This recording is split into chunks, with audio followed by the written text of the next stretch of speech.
Let's get going. Good morning, everybody. Oh, come on. Good morning, everybody. Much better.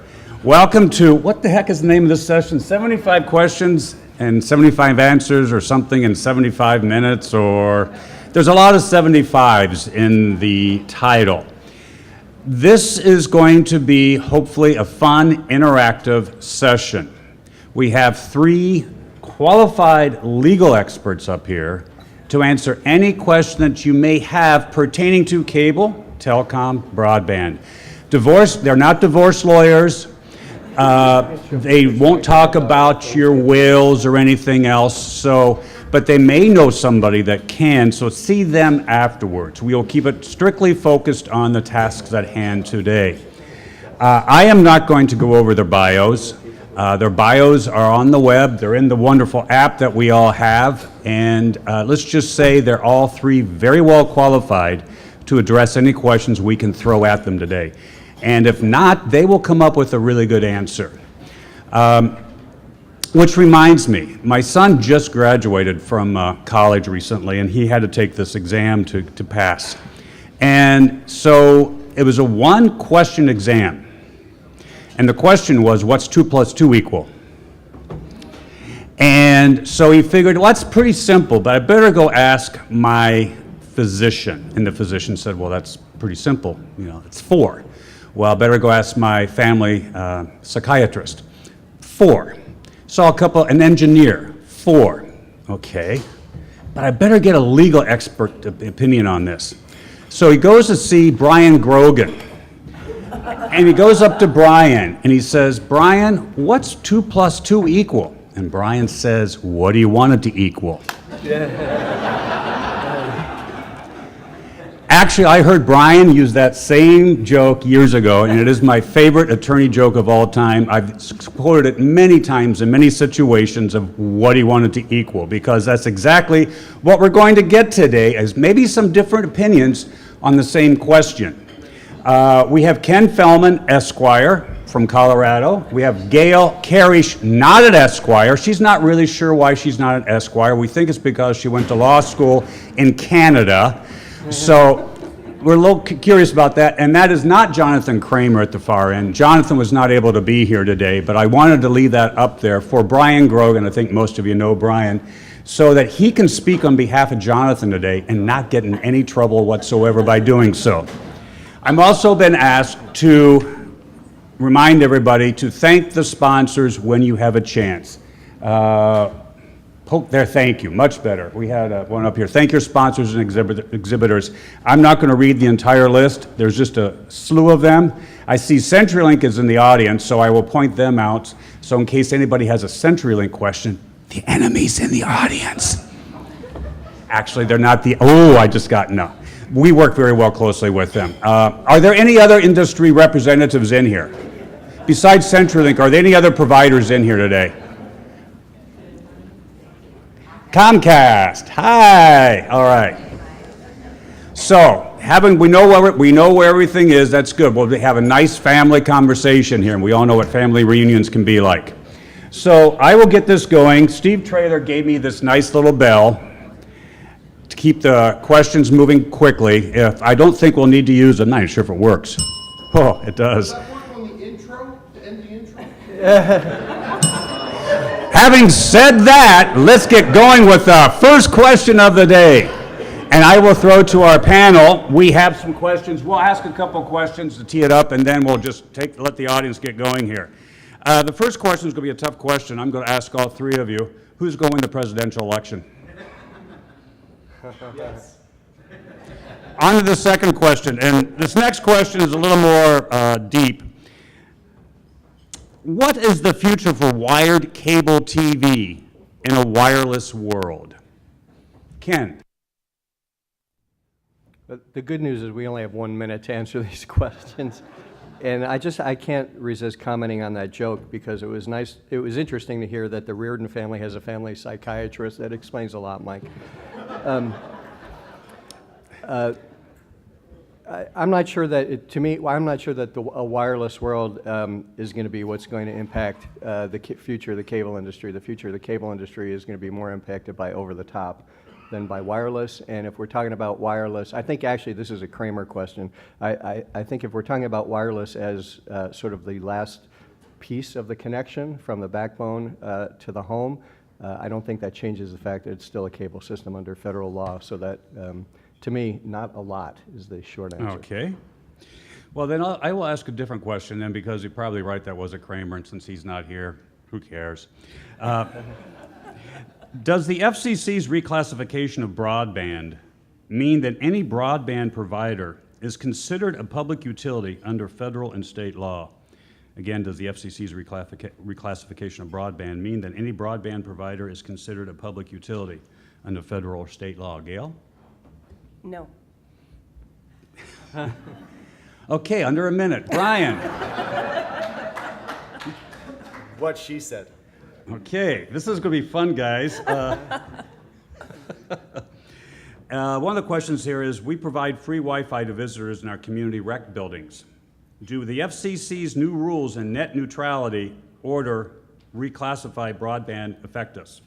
Ordering reclassifying a broadband affect us? Who wrote this question? I did. Okay, and Could the you answer repeat better it, not please? be I didn't no. understand what you said. No, okay. That one, I'll give you a few more words. If you are operating a Wi-Fi system at your rec center and you're getting the service from a third party, then you're a premise operator, and you are not subject to the rules. All right. Brian, do you have a differing opinion on that? I was told there'd be no questions about broadband today.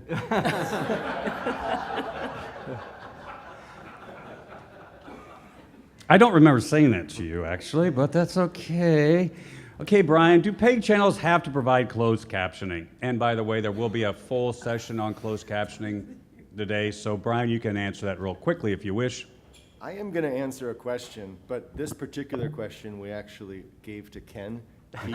He was prepped for this one. Okay. Wow. All right. So this is, I encourage any of you who are interested in this topic to go to the session, because this really is one of the hot topics. And the answer is probably, but not because of the FCC rules. There are categorical exemptions in the FCC rules which probably cover most government access anyway, because one of those exemptions is revenues of $3 million a year or less. You're exempt. How many of your PEG stations make more than $3 million a year? Okay, so you're exempt. However, I would encourage you to look more at the Department of Justice and not the FCC on this issue, because while there are no formal rules yet, DOJ does consider closed captioning to be required under the ADA, and there is a special advanced notice of proposed rulemaking that the DOJ has right now that will affect not just PEG stations, but any kind of web content. So that is what is going to have the most impact on you going forward. I think I'm probably just barely over a minute there, Mike. That's okay. I'm just going to throw one out there with a general observation for you folks. Given the landscape where we're at right now, obviously we don't know how Congress is going to go and everything else, but the FCC has been extremely busy over the last couple of years. We don't know how they will continue to respond to issues. What do you see, either at the FCC or at the federal level, of being one or two of the key issues that we may face from a regulatory position that may affect our jobs, our operations, financing? And I will throw that one to Brian, because you've been able to skirt by so far. Well, I mean, what's going to happen in the next 50 days with the election is going to have a lot to do with that issue.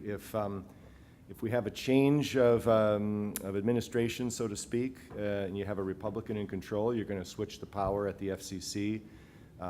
Is there a Republican running for president? Right? It's very, Sorry. very. That was, I get to ask the questions here. Well, I think everyone knows it's a wild card then over who would actually be appointed chair, because this election season, everything's kind of a wild card. But if that were to occur and you had a switch in power at the FCC at the same time that we're likely to be facing a rewrite of the Communications Act in 2017, the power in Washington has a lot to do with which direction this all goes. On the other hand, if you I hate to say stay the course, but if you move with the Democrat, probably don't have as great a shift in terms of the direction that the FCC is heading, probably has a more positive impact on the communications rewrite certainly for cities, municipalities nationwide. So we'll know a better answer to that question once we get this election through. Okay. Gail or Ken, any follow-up on that? Well, I think one thing I would add is that everything just moves forward, no matter what's going on politically. And one of the things that is definitely moving forward that is sort of under the radar for a lot of local governments is this IP transition. And that's the transition from copper to fiber in telephone systems, and also the way the signals are transmitted using an internet protocol transmission, which is different than the traditional plain old telephone service. And so there are a lot of implications to that. One of them that is really important for local communities is what's going on at the state level in terms of who will be a carrier of last resort, how they can serve, whether they can serve using a wireless local loop instead of a wireline system. So lots of other implications, and that is moving forward kind of no matter what happens politically. So, with the explosion of wireless, I think we're going to the extent that we're talking what's the FCC going to be working on, all you need to do is look at some of the statements that's come from the commissioners in the last week or so, starting with the chairman's statements at the CTIA event, talking about 5G and the importance of getting fast deployment, and then the minority party commissioners who are talking about the rules don't go far enough and we need to preempt all these pesky local governments that are holding up broadband. I mean, the same stuff that we've heard about for years, whether it's rights of way, now it's land use and control of the rights of way for vertical assets for wireless. This is going to be a continual battle. We're going to need to continue to play defense, and every time the FCC adopts new rules that further intrude on local authority, it only takes a couple of months before the industry starts talking about they don't go far enough and we need more now. So the latest was Commissioner Pai saying the 332 shot clock needs to have a deemed granted remedy if you don't act within a reasonable period of time. So we're going to continue to have these issues, I think, regardless of who is controlling the administration. Although if there's a Republican chair of the commission, then we can be pretty much assured we're going to be getting rules that don't work for us, and then we'll be in federal court. Okay. Well, let's stay with the FCC for a second, and I've already heard a theme regarding rights of way. What do you think, Ken, is if you could, one or two top issues that the FCC is dealing with right now that we really, really should be focused on and be ready to react to? Well, not to be redundant, but I think we need to follow real carefully what I was just saying, the rights of way issues that we talked about. For those of you who attended the public safety session yesterday and are following FirstNet and that process, there are a number of states that are very concerned about whether they're going to opt in or opt out of FirstNet, and there's a rulemaking that is pending at the FCC right now dealing with the opt-out process. So for at least some of you, that's a very, very significant concern. And I think the issues that Commissioner Rosenworcel talked about yesterday, if we want to look at a more positive note, is what the Commission is doing to try to get more money into expanding broadband options for those people in our communities who need it the most. And that's something that, from a consumer standpoint, all of us should be focused on as well. Okay, thank you. I can just add into that. I think the right-of-way issues are, in my experience, I've not seen something as disruptive as what's going on with the small cell and mini cell deployment. Not that it's the industry's problem or our problem, it's just we don't quite know what to do with it yet. Everybody all over the country is trying to figure that out, and we need to get a plan in place that, similar to what we did 15, 20 years ago when cell towers first started coming around. First couple of them took an awful long time for us to figure out. Once you got the model established, the lease established, knowing how it would fit on a water tower, then it became kind of cookie cutter. Cities got very good at it. We could place them all. I don't think we're there yet on some of the new technology, and I see a lot of city attorneys, a lot of IT departments really struggling with that issue of how the right-of-way is going to accommodate this new technology. To be clear, every city wants it. Cities want to make sure they're on the cutting edge of this, but they just want to be able to do it in a way that doesn't disrupt the aesthetic quality of the city and is fair in terms of the compensation and the obligations that you need to meet when you use the right-of-way. Thank you. Does anyone have any questions yet? If not, be ready to have them. I know Jerry is going to have at least one or two. Sure. Yeah, always. Let's stay on the cell towers because from my position as a cable person, I don't deal directly a lot with cell tower issues. I deal more with cable franchising, broadband to a certain extent, and I've been listening to what Nato has been talking about and following it from somewhat of a arm's length distance for the last year or so. And just in the last month or two, the light bulbs really started going on with me of how important this issue is. And it's not so much about the cell towers or the DAS, distributed antenna systems or whatever. It's more about the battle over the right-of-way, because I really think that's what it's about. And it has, when you have the chair coming out and then another commissioner coming out and saying we are the impediment to what the deployment of this is for 5G, whatever 5G is, and I know we all keep hearing about 5G, so I'm going to go with this. We have this impending battle over the right-of-way because of what some officials in Washington, D.C. are describing. It's because we need to be able to deploy 5G. Would any of you want to talk about exactly, in your opinion, where 5G is and how is it really an issue that is pending right now, or is it something that's being thrown out there as a great marketing tool to get us out of the way? Let me just start by saying this is where Jonathan Kramer would come in very handy because he's the technical engineer, or was to be the technical engineer on the panel.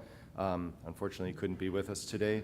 But he does have materials out there that try to explain in kind of a 6th to 8th grade level what these competing technologies mean for your cities. But it's not as easy, I don't think, and I'll turn it to my other panelists, to say, is it all about 5G? I mean, there's a lot of different ways that these companies are trying to obtain their coverage, trying to meet the demands that the residents are placing on the systems. And there's different ways that they can accomplish it. And then it's not just the providers, you have the carriers that are out there trying to install facilities so that they can resell to the main providers. And that's where it often gets sticky, because in those cases it's not clear their use of the right-of-way is going to actually generate any particular service to be met unless they're successful in releasing their facilities. So that question, hard to answer in 1 minute, but Gail's the right person to do it. Okay, here goes my 1 minute. So 5G, yes, that's coming. It's the technical standards, I think they're still working on. But the important thing really is that it doesn't matter if you call it 5G or 6G or 8G. What the industry is trying to do is get wireless facilities in their rights of way to what they call to do the densification of their networks. So more facilities closer to users for capacity reasons, for data reasons. Everybody has a smartphone that they're watching videos or whatever. And remember, there is now federal law that allows you to modify existing facilities to add antennas. So if once they have a site established, it's easy to add 5G, 6G, 7G, 8G, whatever, or switch out antennas, upgrade the. So the focus now is just getting into the rights of way with wireless facilities, because whatever comes later will be easy to handle. Ken, anything to add? Yeah, no, I was thinking as you were asking your question, is this real and what is it, or is this just a political reason to try to get us out of the way? The answer is yes to all of those. And just to piggyback on what Gail said, I mean, 5G is coming, and forget about what you call it. We need more capacity. The 5G is being used as the latest reason why local government authority is being misused, And once we have 5G, whatever the next iteration is, they'll use that to try to go further in the rules. So I think we need to look at it really from the practical standpoint. We all want better broadband in our communities. We want better wireless, but unlike the folks in the industry who have the primary focus of getting their networks up and running, we have to balance what those facilities look like and where they're placed and the public safety implications of where you put them and how you place them, and make the case in Washington and in our state capitals to those that are going to try to take that authority away. And Thank can I you. make one other Yes. comment? Don't get too distracted just by 5G, but pay attention to the other wireless that is going in the right of way that may be going under the radar, so to speak. And that is Wi-Fi hotspots that cable operators are installing. Sometimes those are mid-strand. There are small cells that are wireless carriers are starting to install that are mid-strand. So they're not even attached to a pole or a light pole. They're on fiber. There's also the advanced metering infrastructure that utilities use to read meters wirelessly, your gas meter, your electric meter. Look for those and pay attention to those, because we're hearing arguments now where carriers will say, hey, we want to be regulated the same way. Why are you treating, you allowed this other wireless installation in the right of way without much permitting. Why are you spending all this time focused on us? So pay attention to the others too. Good comment. I have the wireless here. I will run around now, and you don't need to come up to the microphone. I'll come to you. Just say who you are and. All right, Todd Barnes, Colorado. Given the Sixth Circuit decision for Chattanooga and them, what are your thoughts on any proliferation of restrictive broadband deployment legislation at the state level by the industry? And in case someone doesn't understand what the Sixth Circuit decision was, would you, whoever's willing to take this question on, please elaborate a little bit on that and then tackle it? All right, I'll go first. So the Sixth Circuit recently overturned the FCC's preemption of the anti-municipal broadband statutes in Tennessee and North Carolina.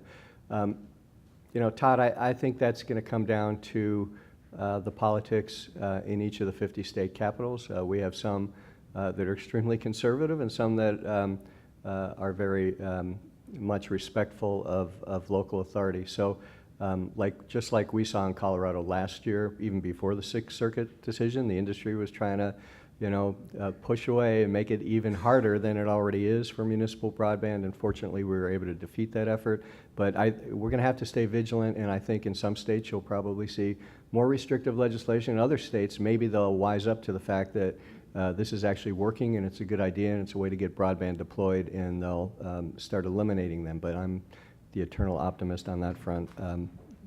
But I'm also a political realist, so maybe Minnesota, maybe, because you guys usually do pretty good. Somebody was, just to change the subject real quickly, somebody was talking about funding broadband on the state level and in Colorado, and there was a lot of discussion about how we wished we were Minnesota, because at least in Minnesota they put money into that. I might just add that the reason we've seen that happen state by state, for example, industries coming in trying to get specific language, of course they want to start in the most favorable state first, get the legislation passed, and then use it as a mirror that they can go around to other states and say, well, Texas passed it, therefore other states should as well. They've done that over the last 8 years because they haven't been able to get always a federal solution. Again, the election has a big impact on this. If the tide changes in Washington and they can do it with one vote in Congress, as opposed to dealing with it 50 states, you might see that approach. If they don't have success there, then as Ken said, they're going to pick off as many states as possible, and that shouldn't surprise us. If you own that company, you do the same thing. I think what it says, though, is we have to make sure that our lobbyists, state by state, are keeping their eyes open for that, and that the leagues and other folks that are trying to protect municipal interests are on their game so that you can have the appropriate response to those things. Thank you. And I'm just going to make a pitch here, and I'll come to the questions. You just talked about the lobbyists and working with the leagues in the cities. How many people in this room have a good relationship with their state chapter of the National League of Cities? Okay, less than half.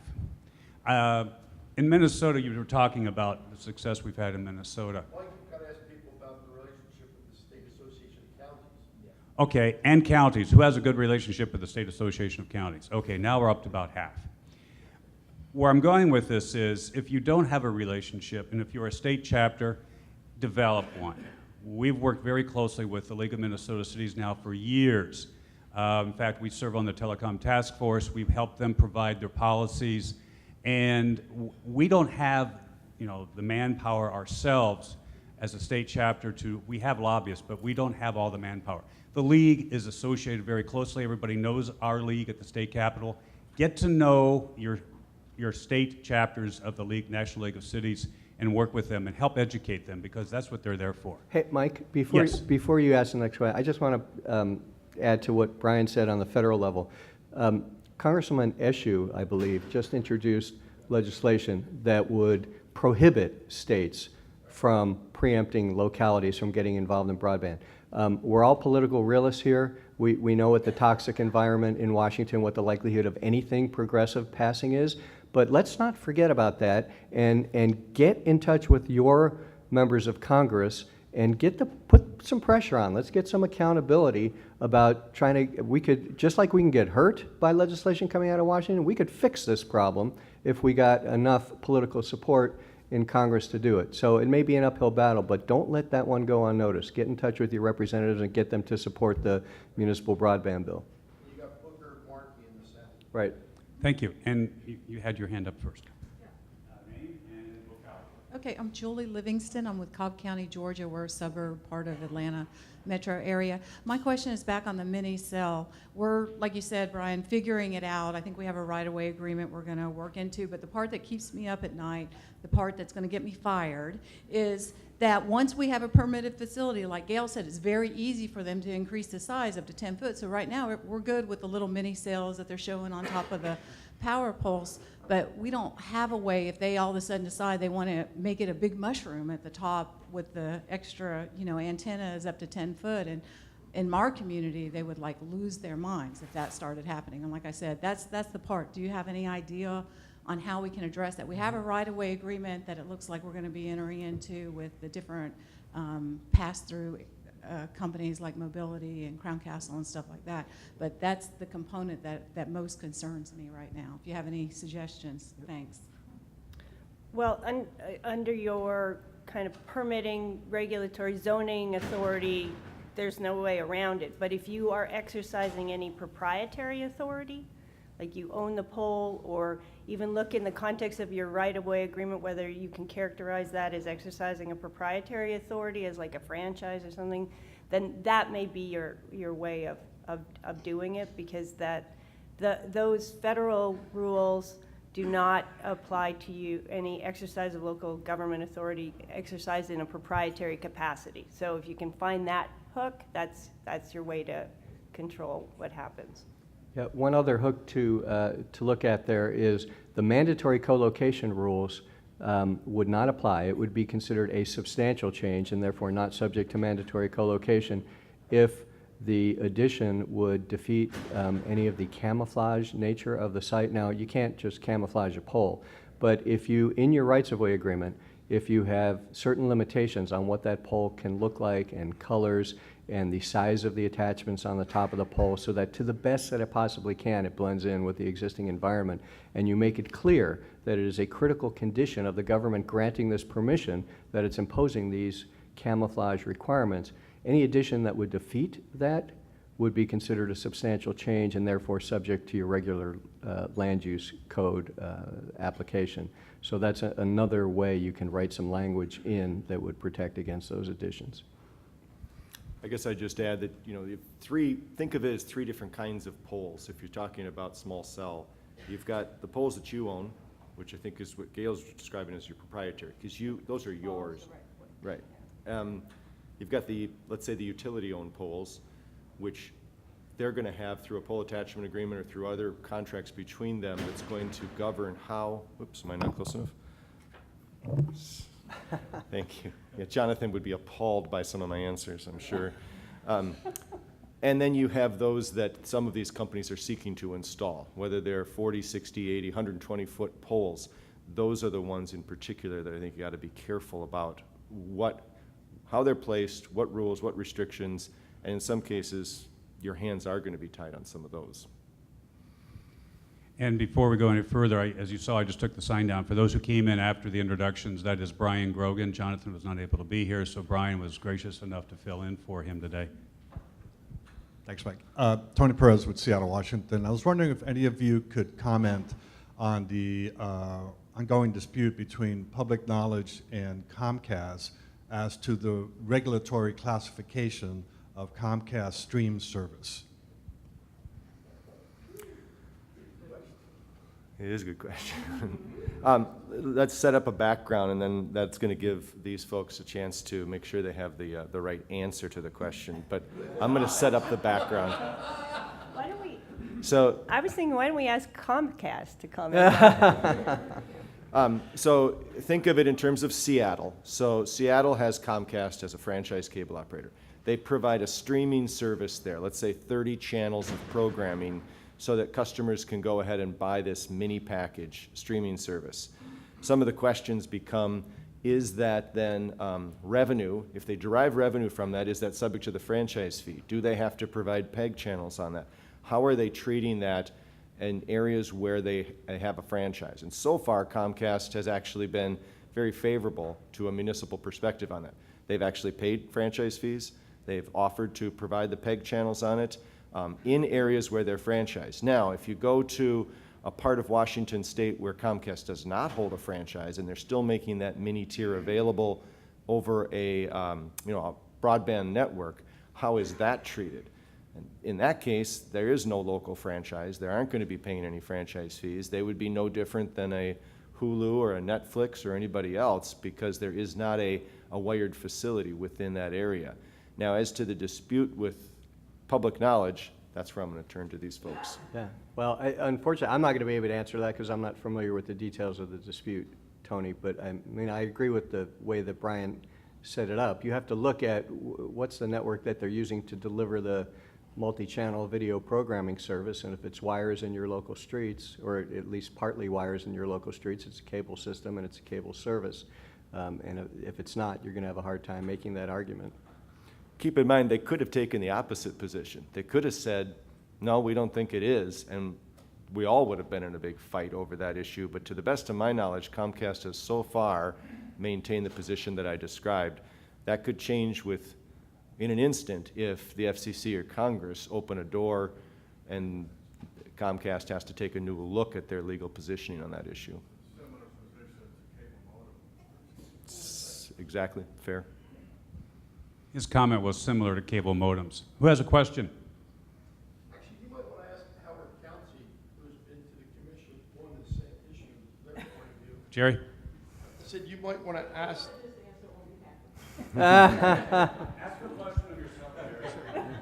No, Howard County is president, and Howard County has actually been to the commission on this exact issue. And I think that Brian outlined it perfectly, that right now Comcast position, I think, is favorable or consistent with what I think our position is. Now, you may ask yourself, why would Comcast want to subject themselves to the franchise fee and the other franchise requirements? And it's probably because they have done their own internal evaluation, and the cost of net neutrality to them is more than the cost of complying with the franchise. And I guess that's just fine with us. But again, I think that their position is consistent, and we ought not let them sort of change it. My question. And who are you? I'm sorry. I'm a member of the audience. My name's Jerry Lederer. I'm Gail's colleague. Jerry, before you ask your question, let me just also point out the importance of what you're saying, though. Pick on CenturyLink for a minute, but CenturyLink, I believe it was their CFO or CEO this week in a conference call with investors, emphasized that they see these mini tiers that they're going to be offering over the broadband as a way for them to expand their video rollout with potentially not as much dependence on physical build in areas that they're not currently serving. Not a surprising announcement, but when you're saying that to investors, we all should be prepared, for every company looking at that as an alternative model. And if we're not deriving any control over that, whether it be franchise fees, access for PEG, other things, a lot of what the folks in this room do changes dramatically. That's right. And Ken Fellman, I mean, as our former leader, our current leader, one of the many, made the point very clear. This is just another reason why you really need to pay attention to Congress as they look to rewrite the act, because if there's an awful lot of tweaking of net neutrality, then that threat, that over-the-top threat, becomes more of a reality to the underlying franchise fee, the underlying franchise management. Could I ask my question now? Actually, I'm going to cheat. One question is a commercial, and one is a real question. You got 30 seconds on the commercial. Do you think that there's any question that's going to be asked today that hasn't already been debated on the policy listserv, and isn't that a good reason for folks to join the listserv? They don't have to wait till once a year. It's funny you say that. Your timing's perfect. I was just going to bring up, how many people in this room are on the NOTOA policy listserv? How many participate on the monthly calls? Okay. If you are in this room, something tells me you have an interest in policy.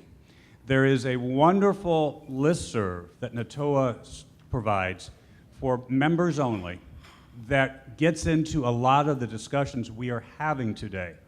Talk to the front desk out there of how to get on that listserv.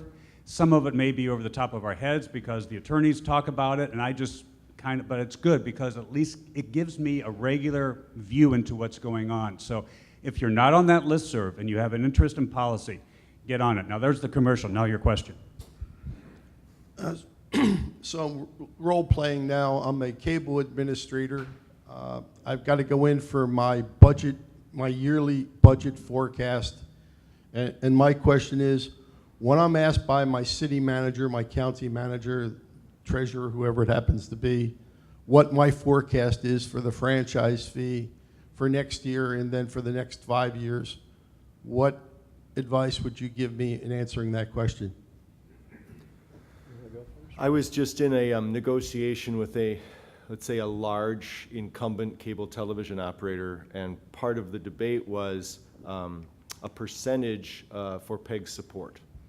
So we had to budget. What will that yield over a 10-year period?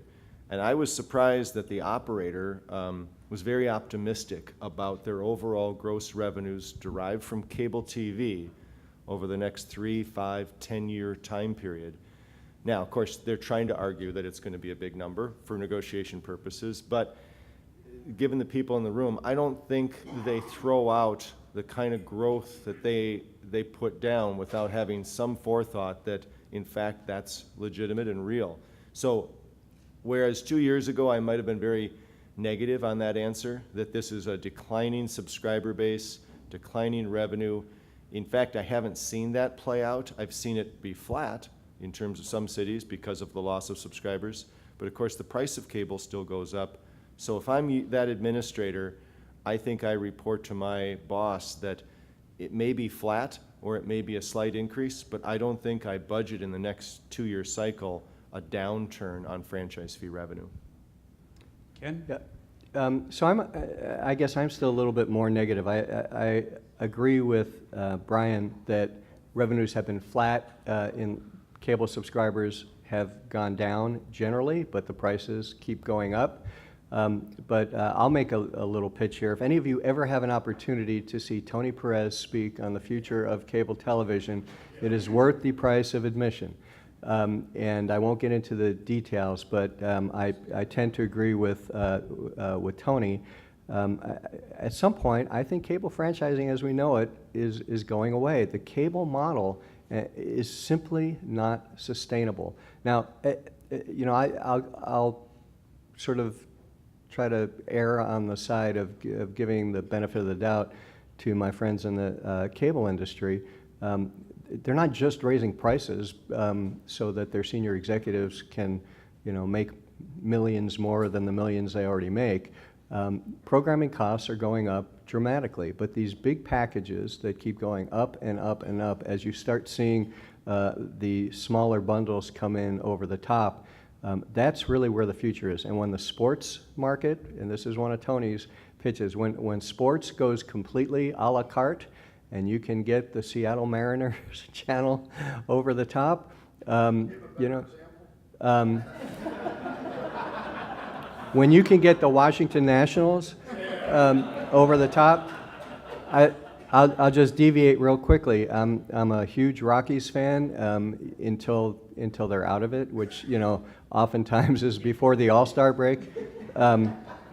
But the closer on the Nats, Mark Melanson, I coached that young man in Little League basketball when he was in junior high school, which is probably why he went into Major League Baseball as a career. But he's a great young man, and therefore I'm a Nationals fan too.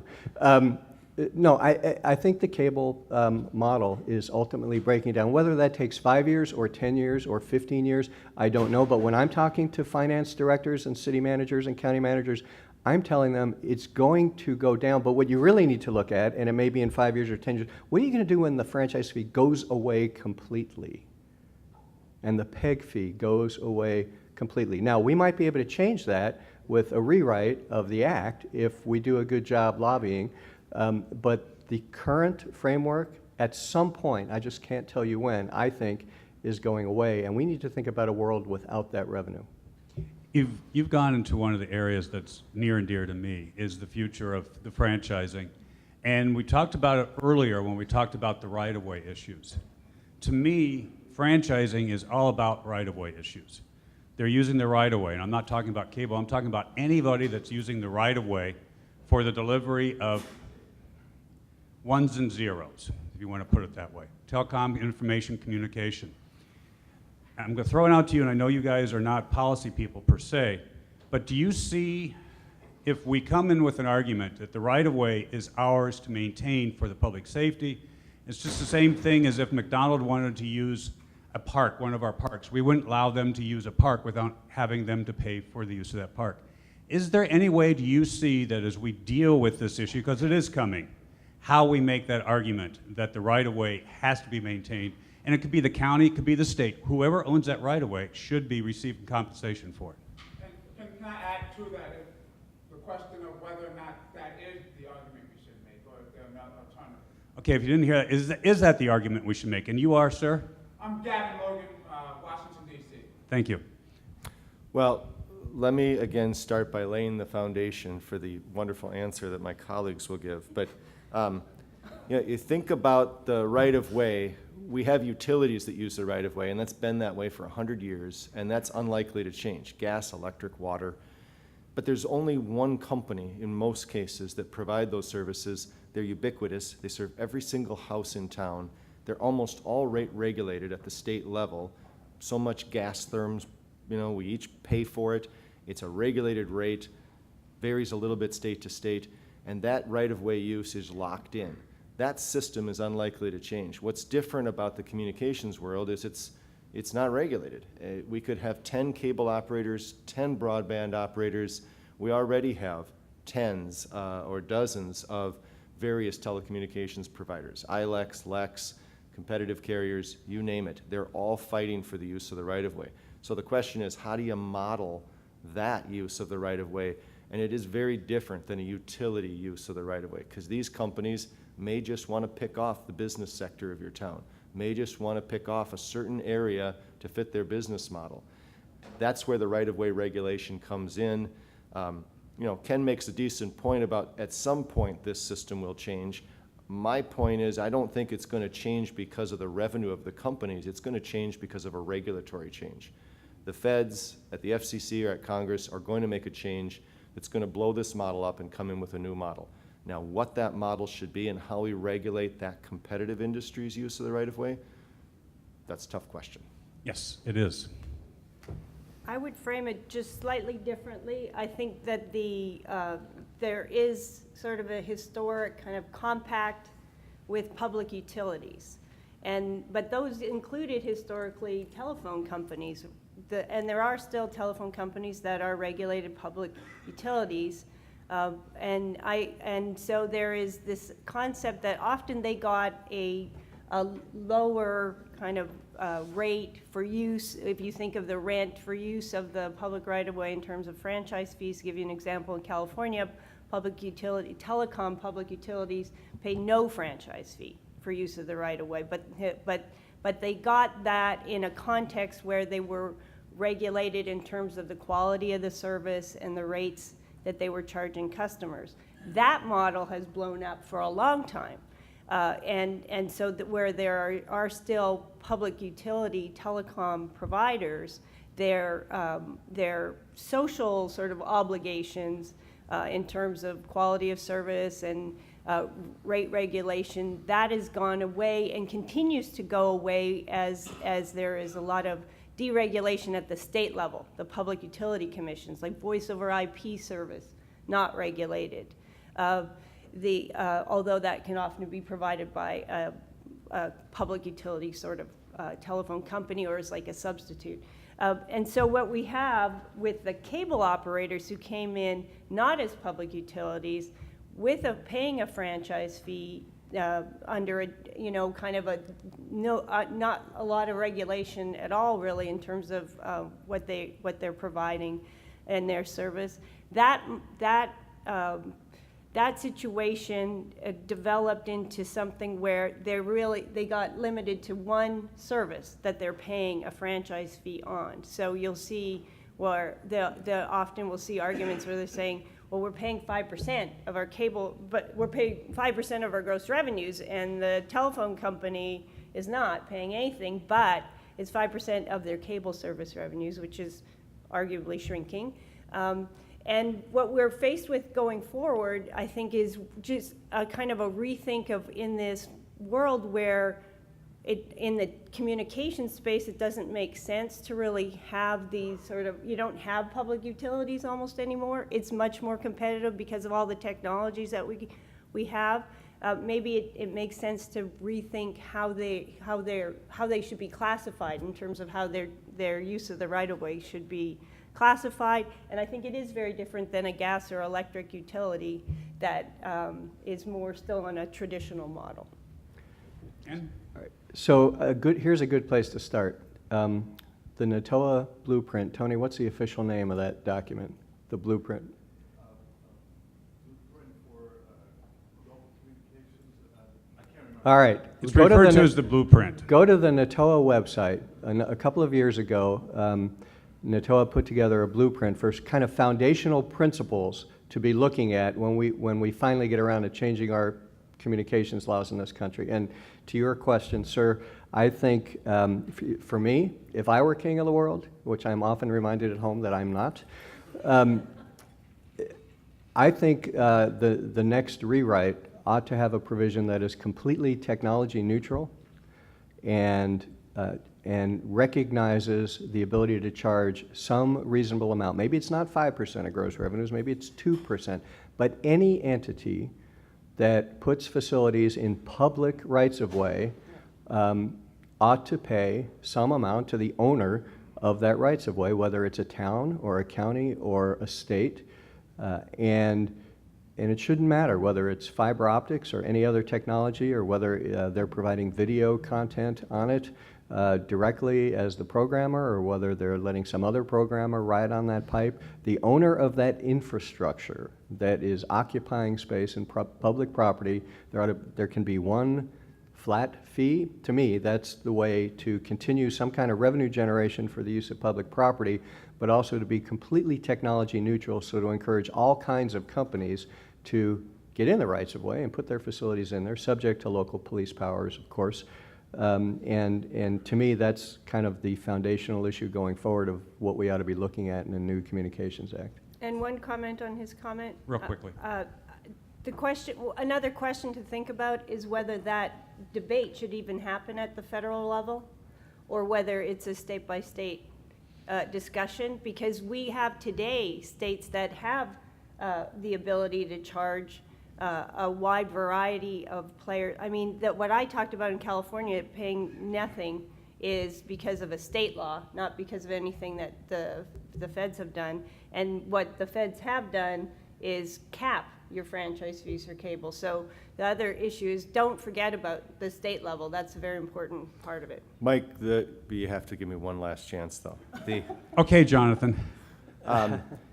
Let me just take one of Ken's points and tease it out a little bit, which is if it's based on a percentage of gross, that can be a problem. And Ken and I have debated this issue before because you have long-haul providers that are going right through the middle of a city, actually not stopping to deliver any service in the city. They're just going from point to point. They're occupying the right-of-way.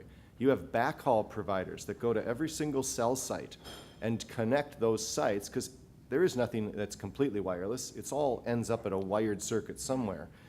So there are tons of companies out there that are using your right-of-way to deliver communication services that aren't actually selling anything to a business or a consumer. So a percentage of gross is a possibility, but you also may have to blow that model up and say linear foot occupation fees, or whatever the metric of measurement is, fair, reasonable, non-discriminatory, but uniformly applied. I think we all agree on that. Besides Tony, it looks like you're just dying to say something. Answer Ken's question. The name of the document to which Ken referred is the Blueprint for Localism and Communications, and I urge you to read it if you hadn't. We have put some of the best minds in the TOA together to create kind of a policy framework that could articulate local government interests in a potential rewrite of the Telecommunications Act. Thank you. I know there's got to be more questions here. Come on, folks. Who's got a question? Let's see if we can stump the attorneys. Yes. Brandon Dittman from Kissinger and Fellman. I'm going to switch gears a little bit. This is set up, right? It's not set up, Ken, I promise. Wait, Brandon, did you email me the answer to this? I actually did not, Ken, Yeah. so I apologize. My question is about smart cities, actually. And as we talk about smart cities, it occurs to me that where it's successful, it seems that the city owns some infrastructure, either the electric utility or the vertical assets. In cities that don't have that, is there a model you can do smart city applications without owning the street lights or without owning the electric utility? Okay, I have to answer, Gail said. Now, Brandon makes a really good point. If you look at Can't you just ask him to answer it? He works at your firm. I could. I was thinking he was going to. I was thinking he was going to ask for a raise. So I'm actually I'm excited about his question. If you want to look at, if you can just Google smart cities, and there is so much information out there. And if you talk to people who are real forward thinkers, and we have Brian Roberts here from San Francisco on our NATOA board, and he gets the pleasure to work with Miguel Gamino, who's the CIO in San Francisco, who I have found to be one of the smartest people in the world on this topic. They're doing some unbelievably cool things in San Francisco with the data that they are collecting for smart city applications. But you need both the infrastructure, and then you need really smart people to know what to do with the data to turn that into more efficient use or more efficient provision of services and applications for your citizens. But to Brandon's point, if you own the streetlights in your community, you've probably thought about, do we convert them to LED lighting? You should also be thinking about putting in sensors in the lights. I had the privilege of being part of a presentation on smart cities at Carnegie Mellon University earlier this year.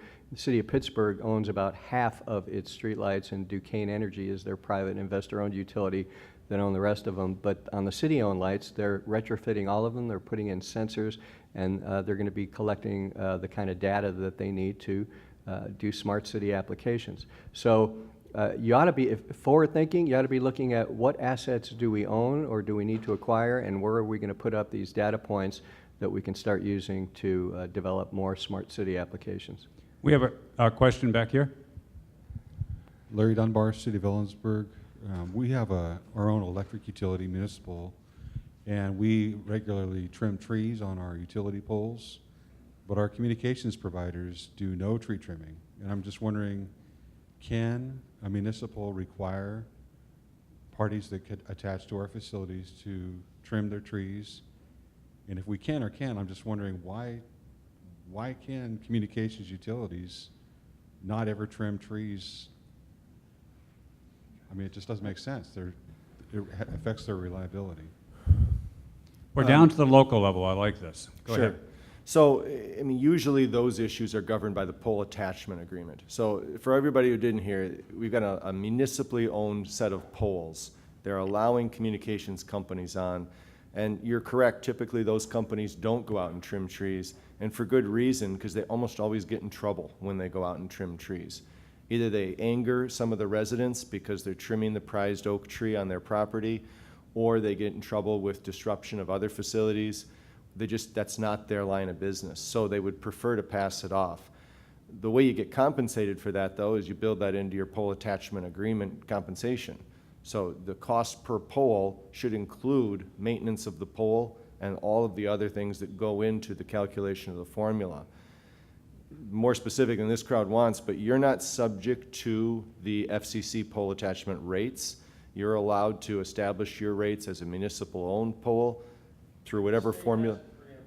If the state, fair point, Jerry notes that if the state hasn't already preempted you, but in many states, you're not in that situation. So that's usually built into the agreement. Anything with tree trimming is built into the agreement. And then they're always subject to your code, which usually has a specific tree trimming ordinance. If they were going to try to do that, they would have to comply with that. And usually cities and counties are pretty sticky about what you can and can't do, going and cutting people's prized oak trees. The tree trimming also sometimes appears in franchises too, that obligation. I've seen lots of old cable franchises that talked a lot about tree trimming. So that may also be another avenue. Right, and I would just add that of all the different options that Brian and Gail mentioned, it's your code at the end of the day, whether it's a pole attachment agreement or a franchise or you're preempted under state law and these companies are just on there. In most states that I'm familiar with, they are still subject to local police powers. So if you have safety regulations in your code that require tree trimming so as not to interfere with utility facilities, you just enforce your code. And a couple of citations into municipal court with penalties of $1,000 per day of violation usually gets their attention. Next question. Come on, I know. Oh, way back there. Tell you what, can you just stand up and yell it?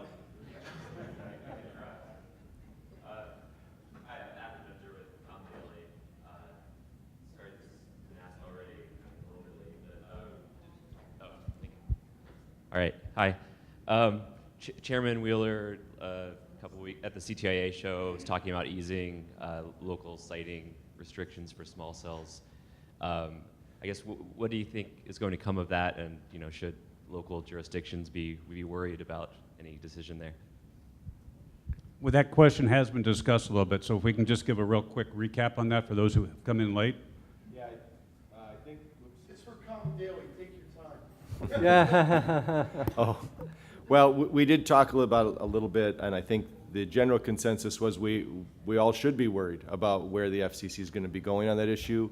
We talked a little bit about the impact of the election on how that may sway the FCC on some of these issues going forward, depending upon, which party is in control of appointing the next chairman.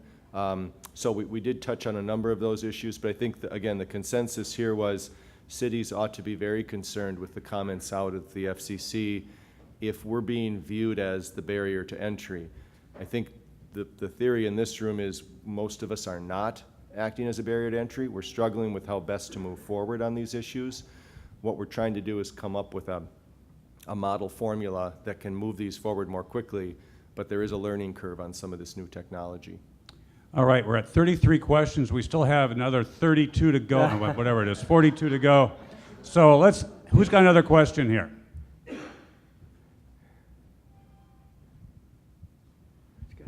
Can a city or county require an IRU as a condition of getting a franchise, or does that have to be negotiated? IRU standing for? Indefeasible right to use, so basically a long-term capital lease for the use of, say, fiber optic cable. I think the answer to that question depends upon your state law. Certain, not as a condition of a cable franchise, because the Cable Act and the FCC regulations would probably consider that not to be related to the cable service. But as far as on a more general basis, some states like mine absolutely preempt local governments from doing that. So in my state, the answer would be no. Gail, Brian, any other? I agree with that answer. That was great. Okay. I've, certainly done the IRUs in the past, not in the context of cable franchising any longer after the various 621 orders, but the concept of an IRU in telecommunications is a pretty well-worn path. Again, I Ken hit it on the head with state laws. Many states that I've worked in, though, that is not prohibited, so that can be a path you follow, but it's usually then an arm's length transaction at that point. How many are currently in franchise negotiations, either with a competitive franchise? Let's put it this way: how many with an incumbent franchise? How many with a competitive franchise? Okay, so the 621 order that Brian just alluded to, you probably have heard about it. He talked about it a little bit yesterday. It is one of the main issues that will probably come up in negotiations. So what would be your advice? How to, first, I know Brian will probably want to tee it up for the other two people. But what will be your advice, and explain what it is, and how to get the best bang for the buck out of that 621 order in your negotiations? I'm going to let Ken tee this up so I can answer. I like it. Ken, tee it. You know, one of the things I'm finding right now in Colorado, we have a number of communities that have granted competitive franchises to CenturyLink, and they are now coming up on their Comcast renewals. And the 621 order is very clear that there is good reason to treat second and third entrants into the market differently without violating the law than you do with your incumbent providers. That being said, what we're starting to see where the incumbent is coming up for renewal in areas where a competitive franchise has been granted, and in particular with respect to the build-out language. So if you have lesser build-out obligations that you've provided your competitor, again, completely consistent with federal law, the incumbent comes in and says, you have decided as a community not to impose any kind of regulatory requirements on these issues and let competition play out. So therefore, we refuse to accept a new franchise renewal with the build-out obligations that we've traditionally had in the past. Now, in some communities, I'll reference Tony again because he lives in a city that's doesn't have a huge land mass that it's expanding to. Most of the new development in Seattle is redevelopment. So it may not be an issue in Seattle to impose build-out obligations in its next franchise with its incumbent. We'll see how that plays out. But in communities that still have a lot of new areas, if I have city council members saying, well, if we agree to that, is it possible that we'd have some new areas of the city with no cable operator? The answer would be yes. Now, it might not be likely. They might make a business decision to go there, either the competitor or the incumbent. But to me, when you are negotiating with a competitive cable operator, be prepared to be thinking about how is this going to impact my next negotiation with the incumbent, and then think about, regardless of what your legal rights are, does my city council or board of county commissioners have the political will to say, we don't care what you think about that issue, Mr. or Ms. Incumbent. We are going to continue to impose these obligations that we think are appropriate, or you're not going to get your franchise. Because at the end of the day, a lot of our elected officials, this isn't on their top 10 list of things to be focused on. So there's both law and policy and politics that go into thinking about this issue, and as time goes on, I'm finding it's more complicated than we thought it was going to be. Let me just add. How was that, Brian? That was wonderful. Let's just, quick background. 2006, December 2006, the Christmas present was the first 621 order. 2007 was the second 621 order. Let's see, January 2015, I think, was the third 621 order. You need to read all three of them if you really want to have the pleasure of understanding what the FCC did, Ken covered the build-out issue, which was the way this all started. The problem is the order didn't stop there. There was a lot of tag-ons in this order. It covered everything from PEG fees, franchise fees, in-kind fees, collection of a whole host of in-kind issues that you have to worry about, mixed-use networks, discussions of INET, level playing field. If you're in negotiations, competitive or renewal, it's really must read for the local city attorney or administrator that's dealing it. Be awake, have a couple of cups of coffee when you get into it, because it's heavy reading, but it is important. And with certain operators, it is the first thing that will come out of their mouth, and everything in their letter will say, you cannot do this because of the 621 order. My experience is oftentimes that's a gross over-exaggeration, that oftentimes when you look at the order, it doesn't go as far as what an operator may argue it does. So it's important that you have that kind of in your back pocket to be able to deal with. But at the end of the day, that was not a shining light for municipalities. It's a very tough order for us to work with. Yep, still on appeal. Doesn't mean it's not getting cited regularly, however. Yeah, it's Tony again. I'm not sure so much this is a legal question, but back to the FCC's reclassification of broadband as a Title II telecommunications service. We all know that the FCC chose to forbear from imposing other Title II regulation. But I don't know, other regulators here have the same experience, but in our office, we're starting to get about as many complaints about internet service as we do about cable. And the consumer doesn't really understand when we tell them, well, there's nothing we can do about it. And they're saying, well, you regulate Comcast, don't you? or you regulate CenturyLink, not to point anybody out. But, and it's really puts us in a difficult position. Now that it is a Title II telecommunications service, do any of you see anything on the horizon that would give local regulatory authorities the ability to mediate these types of complaints?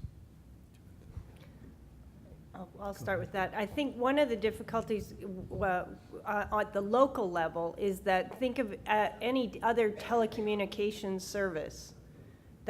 There's not a lot of local regulation there ever, even historically, right? You'd have your public service commission, your public utility commission, so it's usually federal and state. It's not something that ever had a big local role, and I don't see, unless they have, going back to rewrites and kind of rethinking how the whole sort of regulatory scheme plays out, I don't see it coming back to a local level, because it doesn't even have a historic basis for being done at the, way back, maybe. Yeah, and again, I think this is, as Gail said, it's more a function of state law. And you have states that have completely deregulated, even on the consumer complaint side, of what the Public Utilities Commission or Public Service Commission used to handle. So it's unfortunate, but I also don't see a local role coming back, because we've had a lot of recent deregulation in our state. I know I've, somewhat, well, I'll try to use the right words. I have a number of people who give out the names of their state legislators and their phone numbers and say the reason that we haven't been regulating this, and the state used to regulate it, and we don't anymore, but if you have a concern about that, here's the people in your General Assembly who thought that would be a good idea. Let me just add, I think the easiest way for those who might be new to this game to think about this, I use the 3-bucket analogy. There's 3 buckets. One is cable TV, that's Title VI. That's what you all can regulate. That's what the Fed said we can, at least in states that haven't taken it away from you. You can regulate the cable TV bucket. In the middle is the Title II telecommunications bucket, plain old telephone.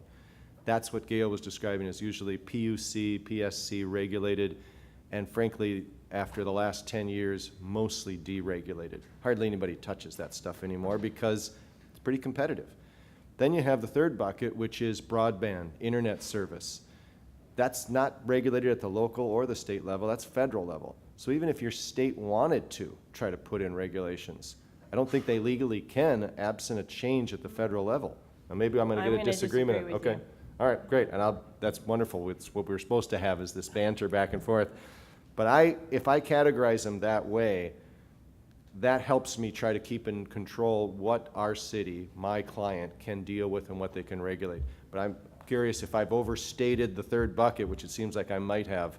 Gail will help me correct that. Well, I was just going to point out that it's an area that's not entirely clear, but there was a very large movement by telecom providers and over the last few years, getting laws in place where at the state level, preempting the public service commissions from regulating two things: voice over IP service and what the other catch-all category, IP-enabled services.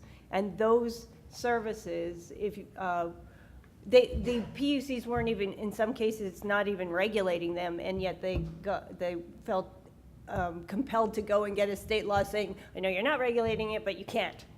And so I think that is still up for debate, how that will roll out and whether there will be an opportunity for any kind of state regulation. It's teed up in California for the law that was adopted in California had a sunset, and that's teed up for like next year, but or the year after. But I think that's true in every state, that there's possibility. We have time for one final question. Anybody have it besides Jerry? Mark, is that Mark? No? Jerry, real quick, what's your question? That wasn't a question, I was going to add on. I think the answer we got was exactly correct in the telecommunications law world. But you can look outside of the telecommunications law world, the consumer protection, and see whether or not there are some cities are authorized to enforce some of those as private attorney generals. Now, the question is, do they still apply in light of the Ninth Circuit? Was the Ninth Circuit that just did the FTC saying that folks are common carriers, and so that's somewhat in jeopardy. But don't be limited just by telecommunications laws. I mean, when all is said and done, people are consumers, and there's some consumer protection standards that you can look to enforce. So in other words, just like the punchline I had at the top of the hour was, what do you want it to equal, right? I want to thank Jerry Lederer for filling in on the panel to a certain extent.